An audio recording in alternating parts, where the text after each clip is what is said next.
수요기도에 나오신 사랑하시는 성도님들을 주님의 이름으로 축복하고 또 환영합니다. 하나님께 기도할 수 있음이, 또 그 말씀을 들을 수 있음이 우리에게 얼마나 큰 복이고 큰 은혜인지를 깊이 새기시고, 이 시간에 그 말씀이 주시는 능력을 덧입어 하나님께로 더 가까이 나아가는 우리 모두가 되시기를 또한 주님의 이름으로 축원을 드립니다. 옆에 계신 분들하고 같이 잠깐 인사 나눌까요? 잘 오셨습니다.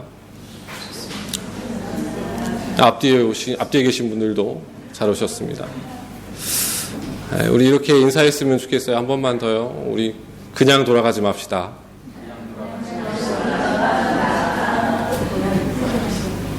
그냥 돌아가시면 안 됩니다.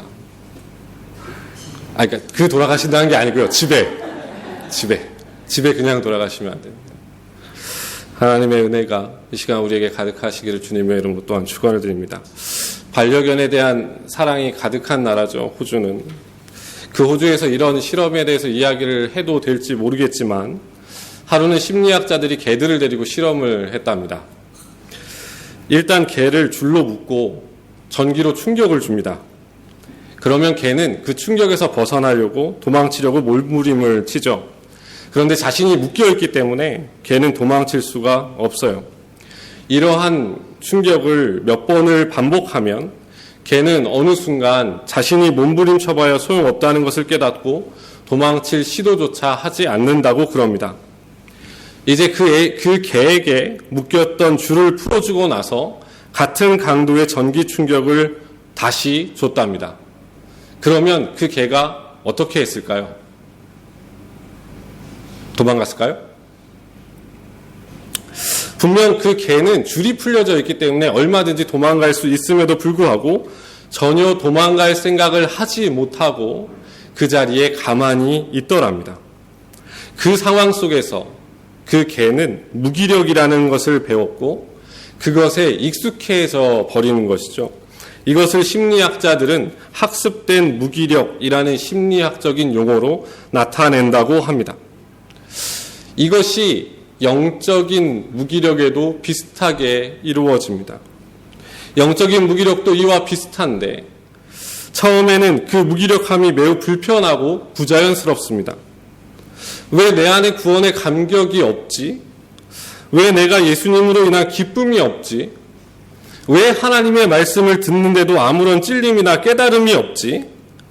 어느 순간 필립 얀시라는 작가가 쓴 책처럼 내 안에 하나님이 없다라고 고백하면서 그 식어져 버린, 그 성령 충만함이 사라진 자기 자신을 보면서 어느 순간까지는 불편해한다는 거죠. 그런데 그러한 은혜 없는 예배, 은혜 없는 봉사, 은혜 없는 기도, 은혜 없는 말씀과 찬양들이 신앙생활 속에서 계속되면서 우리는 어느 순간 그 영적인 무기력함에 익숙해져 버리게 됩니다. 예배는 드리지만 은혜가 없고, 봉사는 하지만 힘들기만 하고, 기도는 하지만 간절함이 사라진 지 오래, 말씀을 듣지만 결단이 없고, 찬양을 아무리 불러도 내 안에 기쁨과 감격이 없습니다. 어느 순간에 형식은 철저하게 지키고 있지만 우리 내면 안에는 어느 순간 공허함으로 가득 차버린, 그리고 이제 그 공허함이 익숙해져서 더 이상 예수님을 향한, 그분의 은혜를 향한 어떠한 간절함도 없는 그런 무기력함에 너무도 쉽게 익숙해져 버리는 것이죠. 그리고 오늘 우리가 함께 읽은 본문에서 베데스다에 앉아 있었던 38년 된 병자를 해서 그 모습을 봅니다. 제가 몇 살 같으십니까? 예? 제가 조금 있으면 이제 만으로 38이 되는데 젊어 보입니까? 아닌가 보네요. 제가 이 본문을 보면서 느낀 게 뭔지 아십니까? 어쩌면 이 38년 된 병자가 내 모습일 수도 있다입니다. 전 이제 교회 다닌 게 이제 곧 만 38년이 돼요. 어머니의 뱃속에서부터 계속해서 다녀왔던 이 은혜의 집이 어느 순간 내게 익숙해져 버린 어떤 영적인 무력함이 내게도 찾아온 것은 아닌가. 사랑하시는 성도님들, 이 본문을 우리가 함께 살펴보면서 이 모습 속에서 과연 우리의 모습이 있는지 우리 자신을 다시금 되돌아보고 우리 자신의 상태를 다시금 점검해보는 복된 밤이 되시기를 소망합니다. 첫 번째로 우리는 이 사건이 일어난 장소에 대해서 관심을 가질 필요가 있는데요. 본문 2절에 보면 예수님께서 들어가신 곳을 뭐라고 이야기하냐면 예루살렘에 있는 양문 곁에 히브리 말로 베데스다라 하는 곳에 가셨다라고 기록하고 있습니다. 베데스다라고 하는 히브리 말은 베트라는 말, 집입니다. 베트라고 하는 집, 히브리 말 집과 은혜 혹은 자비를 뜻하는 헤세드라는 말이 합쳐진 말입니다. 그래서 베데스다라고 하는 이름은 은혜의 집 혹은 자비의 집 이렇게 불립니다. 그런데 이곳에 모여있는 사람들의 면면을 살펴보면 3절에서 이곳에 어떤 사람들이 모여있다라고 이야기하냐면 많은 병자, 맹인, 다리 저는 사람, 혈기 마른 사람들이 이 은혜의 집에 모여 있었다라고 얘기하고 그 중에 왕초 같은 역할을 했던 사람이 이 38년 된 병자였습니다. 은혜의 집으로 불리고 있는 은혜의 집에 모여 있는 사람들의 면면이 다 어떠합니까? 문제 있는 사람들이에요. 아픔을 갖고 있는 사람들이고요. 고통 가운데 있는 사람들입니다. 오늘 은혜의 집은 어떨까? 우리 시대의 은혜의 집은 어딜까요? 제가 생각하기로는 우리 시대의 은혜의 집은 교회입니다. 교회에 모인 우리는 이 베데스다에 모인 사람들과 다르다고 생각하십니까? 우리는 신체적 결함이 없을지는 모르지만 그리고 서로가 서로를 보아도 겉으로 보면 아무 이상이 없는 것처럼 보일진 모르지만 혹은 서로를 살펴보면서 아무런 문제 없이 살아가는 것처럼 보이지만 우리 중 어떤 사람은 아픔을 겪는 중일지도 모르고 우리 중 어떤 이는 시험에 들었을지도 모르며 우리 중 어떤 사람은 그 누구에게도 말하지 못할 아픔과 슬픔과 고통 중에 있을지 모릅니다. 우리가 겉으로 보았을 때는 아무런 문제가 없어 보일지 모르지만 그 영혼의 아픔과 고통은 오직 주님만이 아신다는 거죠. 그 사람들이 모인 곳이 은혜의 집입니다. 완전하고 완벽하고 뛰어난 사람들이 모인 곳이 은혜의 집이 아니라 하나같이 문제 있고 하나같이 슬픔이 있고 하나같이 아픔이 있고 하나같이 문제를 가지고 씨름하는 사람들이 모인 곳이 은혜의 집입니다. 그러기에 우리는 옆에 있는 사람을 보고 손가락질할 이유가 없습니다. 우리는 옆에 있는 사람들을 보고 왜 그런 모습을 보이냐고 물을 필요가 없습니다. 우리가 해야 할 것, 그 고통과 아픔을 함께 짊어지고 가는 사람으로서 한 번 더 안아주고 한 번 더 다독여주고 한 번 더 물어봐 주는 것이 은혜의 집이자 우리의 은혜의 집이라는 것이죠. 바로 그 모습을 우리 주님이 보여주고 계신 거예요. 주님이 물으시잖아요. 네가 낫고자 하냐고. 은혜의 집이 더 중요한 이유 거기에 있는데 그 은혜의 집에 누가 찾아오십니까? 예수님이 찾아오세요. 사랑하시는 성도님들, 그 확신이 있으세요? 정말 우리가 하나님의 은혜를 사모하며 모이면 그곳에 주님이 찾아오신다는 확신이 있으세요? 우리가 정말 하나님의 은혜를 간절히 기대하고 그 하나님이 우리 가운데서 일하실 것이라는 확신이 우리의 은혜의 집엔 있냔 말입니다. 그 은혜의 집에 주님이 찾아오세요.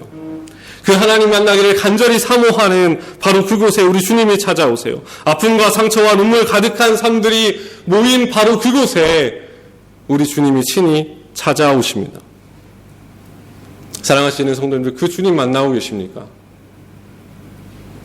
우리의 은혜의 집에서 정말 그 살아계신 주님을 만나고 계십니까? 지금도 찾아오셔서 우리에게 묻고 계시는, 지금도 찾아오셔서 어디가 아프냐고, 지금도 찾아오셔서 무엇이 문제냐고, 지금도 찾아오셔서 어디가 힘드냐고 묻고 계시는 그 주님을 만나고 계십니까? 아니면 우리의 은혜의 집은 그냥 집입니까? 은혜의 집에 다른 목적은 없습니다. 우리를 찾아오신 그 주님 만나는 것이 은혜의 집의 가장 큰 목적입니다. 이 밤에 그러한 만남의 은혜가 우리 가운데 가득하기를 주님의 이름으로 소망합니다. 두 번째로 우리는 이 은혜의 집에 있었던 무기력증 환자를 보게 됩니다. 그 사람이 누구냐면 38년 된 병자예요. 예수님은 베데스다 연못에 앉아있던 이 오래된 병자를 보시고 6절에서 이렇게 말씀하세요. 내가 낫고자 하느냐 이렇게 물어보십니다. 다짜고짜 물어보시죠. 그 오래된 병자를 보시고요. 그 사람이 너무 불쌍했던 거예요. 그래서 찾아가셔서 다짜고짜 물어보세요. 네가 낫고자 하느냐요. 만약에 성도님들이 이 38년 된 병자의 자리에 앉아 계셨다면 예수님이 찾아오셔서 네가 낫고자 하느냐라고 물으시면 뭐라고 대답하시겠어요? 질문을 조금 바꿔보죠. 우리가 가지고 있는, 우리가 해결하지 못하는 문제 가지고 끙끙대고 있어요. 엎드려서 기도하고 있는 주님 찾아오신 거예요. 네가 그 문제 해결하길 원하니 내가 해결해 줄까? 우리의 대답은 뭐가 될까요? 우리는 무엇이라고 대답하시겠어요? 얼마 전에 제 친구 목사님, 님자 붙여야지. 제 친구 목사님 한 분이 미국에서 유학을 마치고 귀국하셨는데, 제가 호주에 있으니까 미국에 있던 그 친구하고 서로 대화를 많이 했어요. 카카오톡으로 대화를 많이 했는데, 어느 날 그 친구 카카오톡에 보면 사진하고 그 프로필 있잖아요. 그 사진하고 그 밑에 문장 이렇게 있고 카카오톡 프로필 이렇게 나오잖아요. 우연치 않게 그 친구 목사님의 카카오톡 프로필 사진, 자기 사진 하고 그 밑에 문장 하나, 딱 한 단어. 제가 이 프로필을 보면서 예수님의 이 질문의 답이라고 생각했어요. 그 목사님의 프로필에는 항상 그렇게 적혀 있었는데 뭐라고 적혀져 있었냐면 예, 하나님이에요. 예, 하나님. 당신이 무엇이라 말하시든 예, 하나님. 당신께서 제게 무엇이라고 말씀하시든 예, 하나님. 예수님께서 38년 된 병자에게 물으시죠. 네가 낫고자 하느냐? 한마디면 돼요. 예, 주님. 한마디면 됩니다. 예, 주님. 그런데 이 38년 된 병자의 대답이 어쩌면 우리의 모습일지도 몰라요. 이 38년 된 병자의 답변이 7절에서 이렇게 대답해요. 병자가 대답하되 주여 물이 움직일 때에 나를 못에 넣어주는 사람이 없어 내가 가는 동안에 다른 사람이 먼저 내려가나이다. 이렇게 되어 있어요. 예수님께 뭘 달라고 하는 거죠? 자기를 던져달라는 거예요. 잘 보고 있다가 물이 움직이는 게 보이잖아요? 그럼 저를 좀 던져주세요. 이거예요.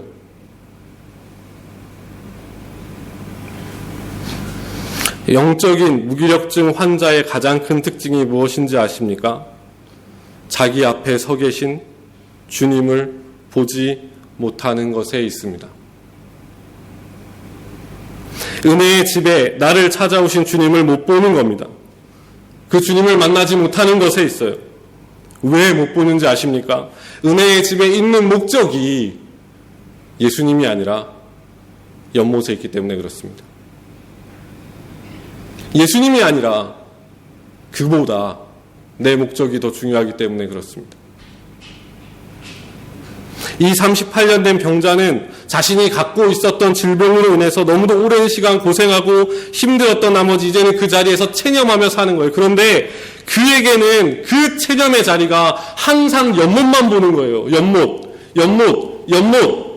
은혜의 집에 앉아있음에도 불구하고 그 연못만 계속 보는 거예요. 내가 저 연못에 들어가야 되는데, 이 연못만 들어가면 난 해결될 수 있는데, 그래서 그 자리가 너무 익숙한 거예요. 그 자리에 찾아오신 주님을 보지 못하고 주님에 대한 기대도 없고 은혜의 집임에도 불구하고 하나님의 은혜에 대한 기대도 없죠. 이것이 영적인 무기력증 환자의 두 번째 특징입니다. 주님을 못 볼 뿐만 아니라 하나님에 대한 기대가 없어요. 제 말을 오해하시면 안 됩니다. 하나님의 존재를 부정한다는 게 아닙니다. 하나님의 존재를 믿어요. 인정해요. 그러나 그 하나님의 역사를 기대하지 않아요. 하나님께서 우리 가운데 일하실 거란, 하나님께서 우리 가운데 역사하실 거란, 하나님께서 우리 가운데 그의 뜻을 펼치실 거란 기대가 없어요. 그러나 자리는 잘 지켜요. 왜요? 나만의 연못이 있으니까요. 내 목적이 있으니까요. 그러니 하나님의 역사는 보이지 않는 거예요. 사랑하는 성도님들, 우리가 이럴 수 있어요. 은혜의 집에 오래 머물러서 신앙이 깊어지고 믿음이 성장하고 은혜의 풍성함이 날로 더해지는 것이 아니라 어느 순간 이 자리가 너무 익숙해져서, 이 자리가 너무도 편해져서 더 이상 하나님에 대한 어떠한 기대도 없고 더 이상 어떠한 은혜도 기대하지 않고 하나님께서 역사하실 것에 대한 어떠한 소망도 없이 그저 우리의 자리를 지키는 것에 급급한 우리일 수 있다는 거죠. 각자의 목적이 있을 수 있어요. 각자의 문제가 있을 수 있어요. 그러나 우리는 늘 그것만 해결되면 그만이죠. 바로 내 앞에 서 계시는 주님을 너무도 쉽게 지나치고 그 주님을 못 보고 지나칠 때가 너무나도 많은 게 우리의 은혜의 자리가 아닌가. 그럼에도 불구하고 주님은 그러한 우리를 바라보시면서 안타까운 마음으로 찾아오세요. 우리는 한 번, 두 번 은혜의 집에 익숙해져 가지만 그러나 주님은 찾아오셨다가 관심조차 주지 않은 우리를 다시 찾아오세요. 눈길조차 주지 않는 우리지만 그래도 주님은 우리를 다시 찾아오세요. 우리가 이 은혜의 집에 있는 이유는 다른 것이 없죠. 이곳에서 우리를 만나고자 하시는 그 주님을 만나고 그 주님의 은혜를 다시 누리고 회복하는 것. 구원의 하나님을 찬양하고 감사하며 그 구원의 감격을 회복하고 말씀과 기도로 광야 같은 인생길을 다시 걸어가게 하시는 그분의 은혜를 다시 경험하는 겁니다. 그것이 지금 우리가 이곳에 있는 이유고 그것이 우리가 매 주일마다 매 예배마다 모이는 이유입니다. 시간이 흐른다고 은혜의 집에 머문 시간이 길다고 우리의 신앙이 저절로 좋아지는 것은 아닙니다. 우리에겐 여전히 은혜가 필요해요. 우리에겐 여전히 은혜가 필요하고 매일 새롭게 부으시는 하나님의 은혜가 필요합니다. 어제와 다른 오늘의 하나님의 은혜가 우리에게 필요해요. 오늘 본문에선 어떤 은혜를 말씀하십니까? 자리를 들고 걸어가는 겁니다. 오늘 본문에서 마지막인데 그럼에도 불구하고 우리 주님은 이 38년 된 병자를 향해서 뭐라고 말씀하시냐면 본문 8절에서 내 자리를 들고 걸어가라고 말씀하세요. 내 자리를 정리하라는 겁니다. 타성에 젖은 자리, 익숙해져 버린 자리, 그냥 습관으로 굳어져 버린 그 자리를 털고 일어나서 다시 걸어가라는 겁니다. 38년 머물렀을지 모르지만 주님 앞에서 그 시간은 아무것도 아니라는 거예요. 다시 걸어가라는 겁니다. 마찬가지죠. 우리도 타성에 젖은 그 신앙의 자리에서 일어나셔야만 합니다. 영적으로 무기력한 자리를 털고 일어나서 걸어가야만 합니다. 교회 다닌 지 10년, 20년, 30년의 시간이 중요한 것이 아니라 언제든지 우리에게 주시는 하나님의 말씀이고 주님의 명령이라면 매 순간 그 자리를 털고 일어나서 믿음의 걸음을 걸어갈 수 있는 즉각적인 순종의 자세를 갖추고 있는 것이 더 중요한 겁니다.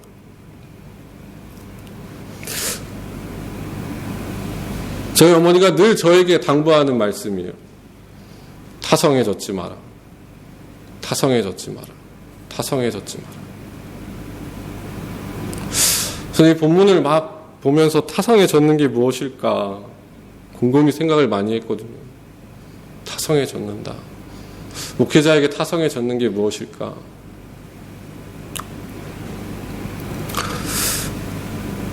그냥 절 거울에 서보면 되더라고요. 거울 앞에 서서 이렇게 저를 보면 아, 우리 엄마가 참 나를 잘하는구나.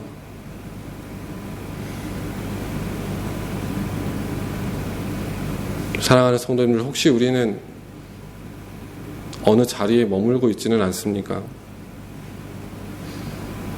어쩌면 우리 중 어떤 분들은 주님 처음 만난 그날 그 자리에 머물러 계시는 분들도 계시고, 어떤 분들은 이전에 봉사했던 자리에 머물러 계실 수도 있고, 옛날에 교사도 했고 찬양대도 했고 전도회장도 했고 식당 봉사도 했었어라고 말하지만 정작 우리는 여전히 그 자리에서 헤어나오지 못하는 그 시절 그 자리에 머물고 계시지는 않습니까? 주님은 지금 신앙의 타성의 자리에 앉아서 무기력하게 누워있는 우리를 향해서 그 자리를 털고 일어나 걸으라고 말씀하세요. 다시금 우리 앞에 놓여져 있는 신앙의 경주를 걸어가라고 말씀하십니다. 왜냐하면 우리의 신앙의 경주는 하나님 나라에 들어가기까지 멈춤이 없기 때문에 그래요. 주저앉음이 없어야 하기 때문에 그렇습니다. 물론 때로는 넘어질 때 있습니다. 때로는 쓰러질 때 있죠. 때로는 힘들어서 다 포기하고 내려놓고 싶을 때도 있습니다. 목회자도 그렇습니다. 목사는 안 그렇겠습니까? 그럼에도 불구하고 그 경주를 계속 걸어가는 건 그때마다 주님께서 우리를 찾아오시고 우리 앞에 서 계시다는 것을 날마다 경험하기 때문에 그렇습니다. 주님은 그때마다 찾아오셔서 따뜻한 음성으로 우리에게 이렇게 말씀하실 거예요. 일어나 내 자리를 들고 걸어가. 왜냐하면 내가 네 옆에 항상 있었기 때문이야. 과거에도 있었고 지금도 있고 미래에도 있을 거야. 그러니 걸어가. 괜찮아. 괜찮아. 바로 이 사람이 진짜 은혜의 사람이다. 은혜의 집의 식구요. 하나님의 사람인 것이죠. 사랑하는 성도님들, 지금 우리는 어느 자리에 앉아 계십니까? 그것이 중요한 것이 아니라 바로 지금 일어나서 걸으라는 주님의 말씀에 예, 주님이라고 순종할 수 있는 것이 더 중요한 겁니다. 사랑하시는 성도님들, 우리 타성에 젖은 우리의 신앙을 깨뜨렸으면 좋겠습니다. 타성에 머물러 있는 우리의 신앙의 자리에서 속히 벗어났으면 좋겠습니다. 그래서 그 주님이 주시는 힘을 가지고 다시금 우리에게 주신 신앙의 경주를 믿음으로 걸어갈 수 있었으면 좋겠습니다. 말씀을 정리할게요. 히브리서 기자가 우리에게 이렇게 말씀해요. 히브리서 12장 1절과 2절인데 이러므로 우리에게 구름같이 둘러싼 허다한 증인들이 있으니 모든 무거운 것과 얽매이기 쉬운 죄를 벗어버리고 인내로써 우리 앞에 당한 경주를 하며 믿음의 주를 또 온전하게 하시는 이인 예수를 바라보자라고 이야기합니다. 이 본문을 보면 우리의 신앙의 경주는 아직 끝나지 않았습니다. 우리의 믿음의 경주는 아직 끝나지 않았어요. 그런데 이 본문에서 말하고 있는 우리에게 놓여져 있는 이 신앙의 경주는 예수를 바라보지 못하면, 즉 우리 앞에 계시는 그분을 바라보지 못하면 결코 당해낼 수 없는 경주입니다. 우리가 지쳐서, 우리가 무기력해져서, 우리가 타성에 젖어서 예수님을 바라보지 못하는 것이 아닙니다. 반대예요. 우리가 예수님을 바라보지 않아서 우리는 지치고 무기력해지고 타성에 젖어서 그 자리에서 떠날 생각조차 하지 않는 것입니다. 그리고 그렇게 익숙해져서 메마른 은혜를 가지고 살아가는 겁니다. 우리가 지쳐서 주님을 못 보는 게 아니에요. 우리가 주님을 보지 않기 때문에 우리는 지치는 겁니다.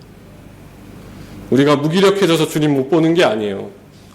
우리가 주님을 보지 않기 때문에 무기력해지는 겁니다.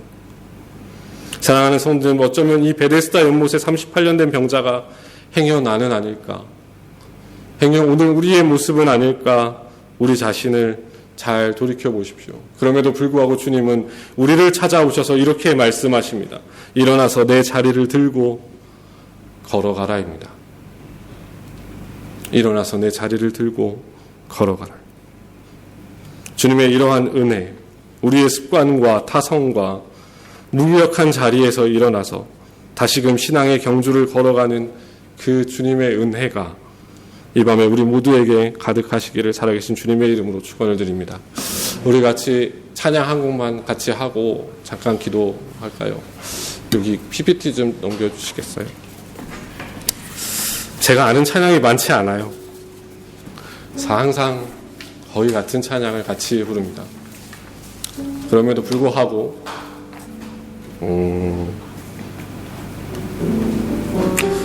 찬양을 쉽게 고르진 않습니다. 오늘 점심시간부터 지금까지 고민해서 고른 찬양이 이거예요. 은혜의 집에 모여 있지만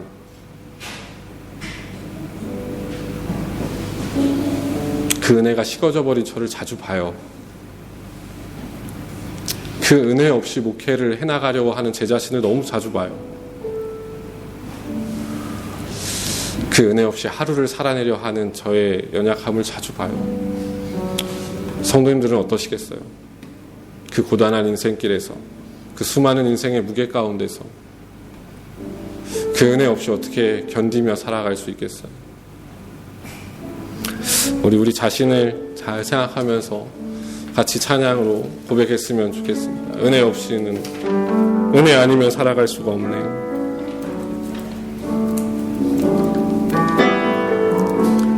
은혜 아니면 살아갈 수가 없네. 호흡마저도 다 주의 것이니,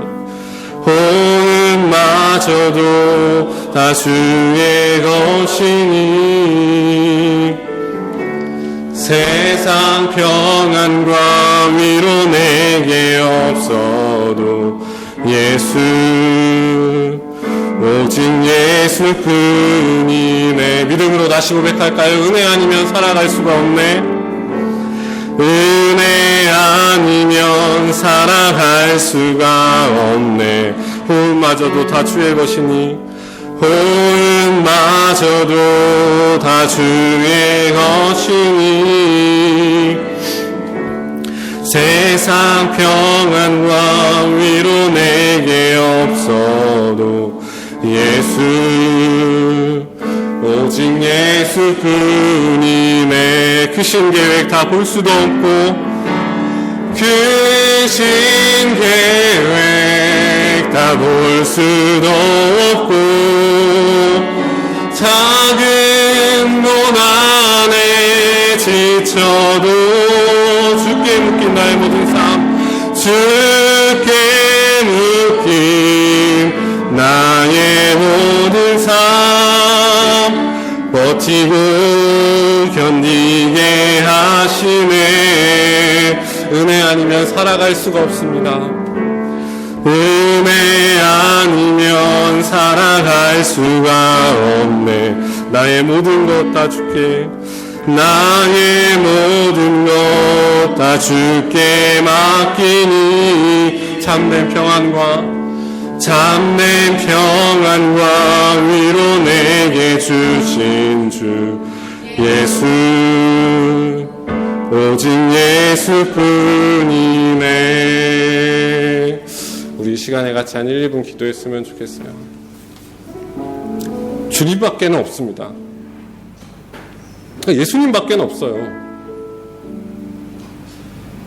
그 주님 외엔 다른 분이 없습니다. 주님 외엔 다른 것도 없습니다.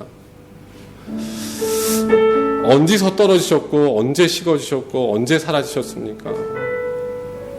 우리 이 시간에 같이 주님을 생각하면서 주님의 은혜가 간절히 필요한 나 자신을 바라보며 주님의 은혜를 주세요. 주님의 은혜를 부어주세요. 주님, 이 시간 우리와 함께 계신 걸 알아요. 주님, 저를 만나주세요. 다시 회복하게 해주세요. 우리 이 시간에 이런 기도 제목을 놓고 우리 같이 한 1, 2분만 함께 기도하며 나아가서 기도하겠습니다. 하나님 감사합니다.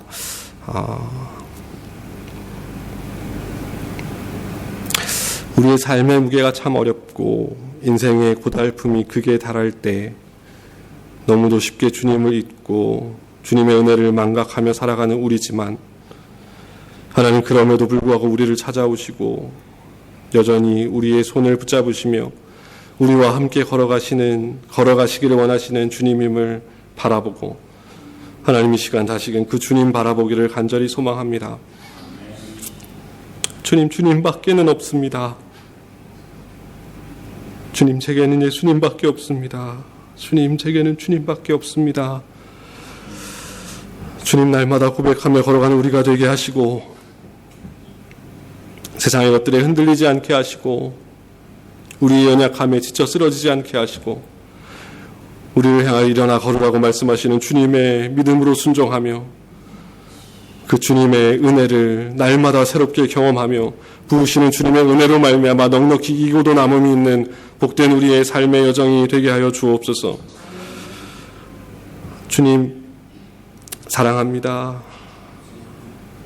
우리의 사랑의 고백이 평생 끊어지지 않게 하시고 주님 우리에게 베푸신 사랑에 비하면 정말 보잘것없지만 그럼에도 온 마음을 다하여 주님 사랑하며 일평생 걸어가는 우리 모두가 되게 하여 주옵소서. 감사합니다. 예수님의 이름으로 기도드렸습니다. 아멘.